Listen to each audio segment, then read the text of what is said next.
Hi hello வணக்கம் and welcome to Chennai scooty stories சேனலுங்க. இன்றைய தினம் 20 பிப்ரவரி 2025 இன்று வியாழன். இன்றைக்கு வந்திருக்கின்ற இந்த தினமலர் குறுக்கெழுத்து புதிருக்கான விடைகளை பார்த்துடலாம் வாங்க. அப்புறம் கடந்த சில நாட்களாக உங்களுடைய கமெண்ட்ஸுகளுக்கெல்லாம் பதில் போட முடியல, மன்னிக்கவும். வேலை எப்படி இருக்குதுன்னா, காலையில் இந்த குறுக்கெழுத்து போட்டு ஓட ஆரம்பித்தா ராத்திரி 10-11 மணி ஆயிடுது. இன்னும் கொஞ்சம் நாளைக்கு அப்படி தான் இருக்கும். அதுக்கப்புறம் எல்லாம் பழைய மாதிரி நார்மல் ஆயிரும் அப்படின்னு சொல்லிட்டு அப்படியே இன்றைக்கு இந்த கேள்விகள் ஆரம்பிச்சிடலாம். முதல் கேள்வி, இடமிருந்து வளம் 1, மங்கோலியா மற்றும் சீனாவில் உள்ள பாலைவனம். இது எல்லாருக்குமே தெரியுங்க, கோபி பாலைவனம் கேள்விப்பட்டிருப்பீங்க. கோபி. 2 மேலிருந்து கேள்வியில் ஆரம்பிக்குது. மூச்சு பயிற்சி வந்து பிரணாயாமம் சொல்ல வராங்க நினைக்கிறேன். பிரணாயாமம். 7 இடமிருந்து வளம் நான் இருக்குது. பார்க்காதே, கண்டுக்காதே, காணாதே. சரி, 12 இடமிருந்து வளம் மே இருக்குது. நோபல் பரிசு பெற்ற பொருளாதார நிபுணர் டாசன், அமர்த்தியாசன். இவர் வங்காளத்தை சேர்ந்தவர். வங்காளம்னா நம்மளோட வெஸ்ட் பெங்கால். அமர்த்தியாசன். ஸோ இப்போ வந்து வசிப்பது இங்கிலாண்டில். அவர் பொருளாதாரத்தில் நிறைய ஆராய்ச்சி பண்ணியிருக்கிறாரு. அவரோட இது வந்து படிச்சிங்கன்னா கட்டுரைகள் சில இது வந்து நல்லாயிருக்கும். அதில் ஒரு இதில் வந்து போட்டிருக்கிறாரு, பஞ்சம் அப்புறம் வந்து ஏழ்மை, இந்த ரெண்டுமே வந்து தானாக உருவாகிறதில்லை, இது வந்து உருவாக்கப்படுகிறது அப்படிங்கிறார். பஞ்சம் அப்படிங்கிறது வந்து உருவாக்கப்பட்ட ஒன்று, செயற்கையாக உருவாக்கப்பட்ட ஒன்று தான் அப்படின்ட்டு அவரோட கருத்து. அதற்கு வந்து நிறைய உதாரணங்கள் காட்டுறாரு. பெங்கால் ஃபேமைன் அப்படின்னு ஒன்று வந்துச்சு பிரிட்டிஷ் பீரியடில். வந்து பிரிட்டிஷ்காரங்க இந்தியாவை ஆட்சி பண்ணும்போது லட்சக்கணக்கான பேர் செத்து பண்ணாங்க அந்த பஞ்சத்தில் வந்து. அது பார்த்திங்கன்னா அவர் என்ன சொல்கிறாருன்னா, பஞ்சம் அப்படின்னு சொல்லும்போது கூட வந்து உணவு வந்து கிடைச்சிட்டு தான் இருக்குது. எல்லா நாட்டிலையும் ஒரே நேரத்தில் பஞ்சம் வரல. ஒரு இடத்துல பஞ்சம் வரும்போது இன்னொரு பகுதியில் வந்து விளைச்சல் இருக்க தான் செய்யுது பார்த்திங்கன்னா. ஸோ இந்தியாவுக்குள்ளே பெங்காலில் வந்து பஞ்சம் இருக்கும்போது மற்ற பகுதிகளில் விளைச்சல் இருந்தது. உணவுப் பொருட்கள் கிடைக்க தான் செஞ்சுது இந்தியாவில். ஆனால் வந்து அது எல்லா மக்களுக்கும் கிடைக்கல, விலை அதிகமாக இருந்தது, எல்லாராலையும் வாங்கி சாப்பிட முடியாமல், உணவு இருந்தும் சாப்பிட முடியாமல் செத்து போனவர்கள் தான் அதிகம். அப்போ வந்து விளைச்சல் அதிகமாக இருந்தாலும் விலையை கட்டுப்படுத்த அரசு தவறிவிட்டது அப்படிங்கிறது இவருடைய கூற்று.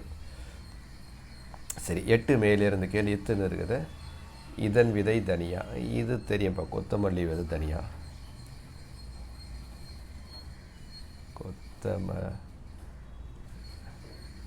கொத்தமல்லி.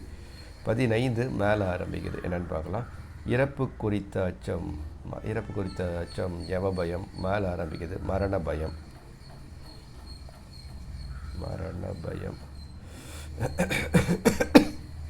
மன்னிக்கணும், தொண்டை கொஞ்சம் சரியா இல்லை.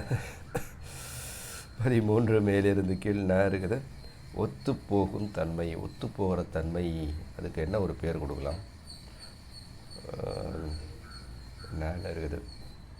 சரி, நீங்கள் என்னென்னு பார்க்கலாம்.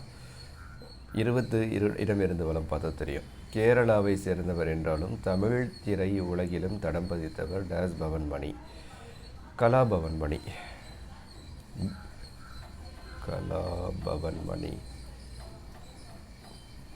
சரி, 23 பார்த்துடலாமா? இல்லை நேகான் வந்துருச்சு, என்னென்ன பார்த்துடலாம். 13 ஒத்துப்போகும் தன்மை. ஒத்துப்போகிறது, ஒத்துமையாக இருக்கிறது. இணக்கம் சொல்ல வராங்களா? இக்கம் சரியாக இருக்கும். இணக்கம். இங்கே லால் ஆரம்பிக்கிறது. இந்த சின்ன வார்த்தையை பார்த்துடலாம். 21 மேலிருந்து கீழ். புத்த மத தலைவர் தலாய் லாமா. இவர் திபெத்திலேருந்து ஓடி வந்து இந்தியாவில் இருக்கிறார். இப்போது சைனாவுக்கு பயந்து போய், சைனாக்காரங்க பிடிச்சா கொண்டுருவாங்க ஃபஸ்ட்டு வந்து. ஏன்னா திபெத் தனிநாடுன்னு இவர் வந்து சொல்லிகிட்ருக்காரு. இது சைனாவுடைய ஒரு பகுதின்னு அங்கீகரிக்கலை. அதனால் இவரை தேடிக்கொண்டிருக்கிறது சீனா. இவர் இந்தியாவில் தஞ்சம் புகுந்திருக்கிறார். இம்மானு இருக்குது. 23 இடமிருந்து வளம்.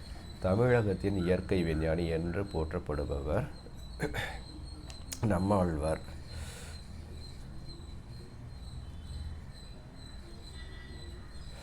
பதினெட்டு மேலிருந்து கீழ் இருள முடியுது. அக்பரின் தாத்தா பாபர். ஆப்கானிஸ்தான்லேருந்து முதல் முறையாக இந்தியாவுக்கு வந்து முகல் சாம்ராஜ்யத்தை ஆரம்பித்தவர் பாபர் தான். ஆரம்பித்து ரொம்ப வருஷம்லாம் அவர் ஆட்சி பண்ணார். 4 வருஷத்தில் இறந்து போயிட்டார். அதுக்கப்புறம் ஹுமாயூன், அதுக்கப்புறம் அக்பர் வந்தாங்க. சரி, இங்கே லீன்னு முடியுது, என்னென்னு பார்க்கலாமா? ஓகே, இதை விட்டேன். பார்த்தீங்கன்னா நம்மாழ்வார் முக்கியமான ஆள், அவரை பற்றி சொல்லாமல் இருக்கேன். இவரை பற்றி நிறைய கதைகள் கேள்விப்பட்டிருப்பீங்க. ஒரு கதை வந்து சுவாரஸ்யமாக இருக்கும். பார்த்தீங்கன்னா இவர் வந்து தமிழ்நாட்டில் இன்னும் இயற்கை விவசாயம், வேளாண்மை இன்னும் கொஞ்சம் கூட நடந்துகிட்ருக்கு ஆர்கானிக்காக அப்படின்னா அதுக்கு இவர் தான் முக்கியமான காரணங்க. நம்ம வெள்ளைக்காரங்க தெரியும்ல, நம்ம இந்தியாவில் நம்ம ரொம்ப வருஷமாக உபயோகப்படுத்திட்டு இருக்கிறதுக்கெலாம் பேடன்ட் ரைட்னு ஒன்று வாங்கிடுவாங்க. அது மாதிரி நம்ம ஊர் வேப்ப மரம், வேப்பலெல்லாம் இருக்குல்ல, வேம்புக்கு வந்து பேடன்ட் ரைட் வந்து வாங்குறதுக்கு அப்ளை பண்ணிட்டான் வெள்ளைக்காரன். வந்து அதில் மருத்துவ குணங்கள் இருக்கிறத கண்டுபிடிச்சி உடனே கோர்ட்டில் கேஸ் போட்டாங்க. இன்டர்நேஷ்னல் கோர்ட் ஆஃப் ஜஸ்டிஸ்னு ஒன்று இருக்குது, ஹேக், அந்த மாதிரி இடத்துல வந்து. ஸோ என்ன பண்ணாங்கன்னா, அங்கே வந்து இவரும் போயிட்டார். அவர் வந்து போகும்போது பார்த்திங்கன்னா ஒரு வேப்பங்குச்சி எடுத்து வாயில் சொருகிட்டு அப்படியே உள்ளே போய் ஜட்ஜி முன்னாடி நிற்கிறாரு. ஜட்ஜி கேட்குறாரு, வாயில் என்ன என் குச்சி அப்படின்ட்டு. உடனே இவர் சொல்கிறாரு, நான் பல் தேய்ச்சிட்ருக்கேங்க. என்னது பல் தேய்க்கிறியா? இதுதான் எங்கள் ஊர் ப்ரஷ், வேப்பங்குச்சி. நாங்கள் ஆயிரக்கணக்கான வருஷமாக இந்தியாவில் இதை வச்சு தான் நாங்கள் பல் தேய்க்கிறோம். இவங்க பாட்டுக்கு இந்த கம்பெனிக்காரன் வந்து வேப்ப மரத்துக்கெலாம் வந்து பெடம் வாங்கிட்டானா, நாங்கள் ஆயிரக்கணக்கான லட்சக்கணக்கான மக்கள் வந்து உபயோகப்படுத்திட்டு இருக்காங்க, அவங்கெல்லாம் பாதிக்கப்படுவாங்க, கொடுக்கக்கூடாது அப்படின்னு வாதிட்டார் இவர். அதை ஏற்றுக்கிட்டு பேடண்ட்டை கேன்சல் பண்ணிட்டார் ஜட்ஜி வந்து. சரி, 19 இடமிருந்து வளம் லீல முடியுது. அச்சம், அச்சத்திற்கு இன்னொரு வார்த்தை கிளி போட்டுடலாம். லீல முடியுது கிளி. 17 மேலிருந்து கேள்கி இருக்குது. பட்டம் காப்பியிலும் உண்டு. பட்டத்தில் இருக்குமா, காப்பிலையும் இருக்குமா? டிகிரி காப்பி சொல்கிறாங்க, கும்பகோணம் டிகிரி காப்பி. 22 ரீல முடியுது. அரவிந்தர் ஆசிரமம், ஆரோவில் போன்றவை புதுச்சேரியில் உள்ளன, அதை சொல்கிறாங்க. டெல்லு முடியுது. 16 வனத்தில் வந்து காட்டில். 14 மேலிருந்து கீழ் காண இருக்குது. சோக உணர்வுக்கு ஏற்ற ராகம், இது முன்னாடி கேட்டிருப்பாங்கப்பா, முகாரி ராகம்.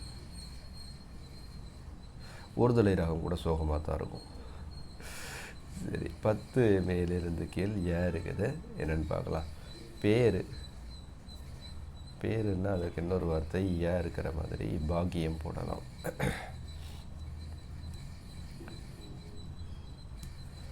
9 இடமிருந்து வளம் பாட இருக்குது. இதன் ஒரு வடிவம் தான் ரிவால்வர். ரிவால்வருக்கு இன்னொரு வடிவம் துப்பாக்கி,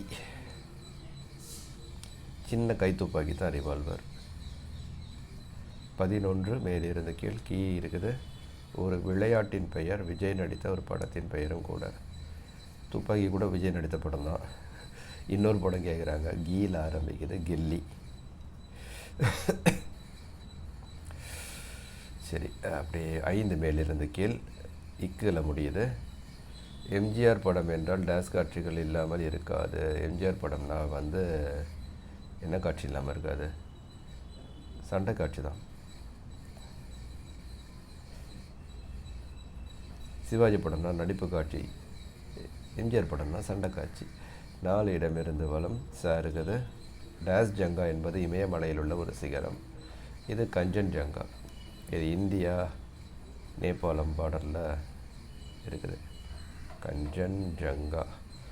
இது பார்த்திங்கன்னா 1800களில் வந்து உலகத்திலே மிகப்பெரிய சிகரம்னு இதை தான் நினச்சிட்டு இருந்தாங்க. மவுண்ட் எவரெஸ்ட் வந்து அவங்க பெரிய சிகரம்னு சொல்லலை. அதுக்கப்புறம் வந்து டெக்னாலஜிலாம் வந்ததுக்கப்புறம் வந்து மிக தெளிவாக அளக்கும்போது தான் தெரிஞ்சது வந்து மவுண்ட் எவரெஸ்ட் தான் வந்து உலகத்திலேயே உயரமான சிகரம் அப்படின்ட்டு. கஞ்சன்ஜங்கா இப்போது உலகத்தில் 3வது பெரிய சிகரம். 4 மேலிருந்து கீழ் இப்புன்னு இருக்குது. மௌனமாக இரு பேச்சு வழக்கில். மௌனமாக இரு பேச்சு வழக்கில் வந்து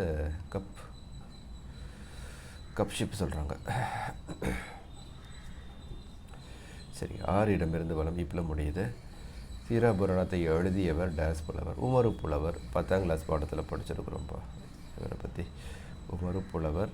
3 மேலிருந்து கீழ் இருக்குது. உப்பு ஹிந்தியில் வந்து விளம்பரம் நிறைய பார்த்துருப்போங்க. டாட்டா நமக்கு அப்படின்னு முன்னாடி போடுவாங்க. நமக்குனா உப்பு. அவ்வளோதான், எல்லா கடங்களையும் நிரப்பியாச்சு. சரி, இன்றைக்கு என்னுடன் சேர்ந்து இந்த குறுக்கெழுத்து புதிருக்கான விடைகளை பார்த்ததற்கு மிக மிக நன்றி. இந்த நாள் உங்களுக்கு ஒரு இனிய நாளாக அமைய எங்களுடைய வாழ்த்துக்கள். நன்றி, வணக்கம், பபாய்.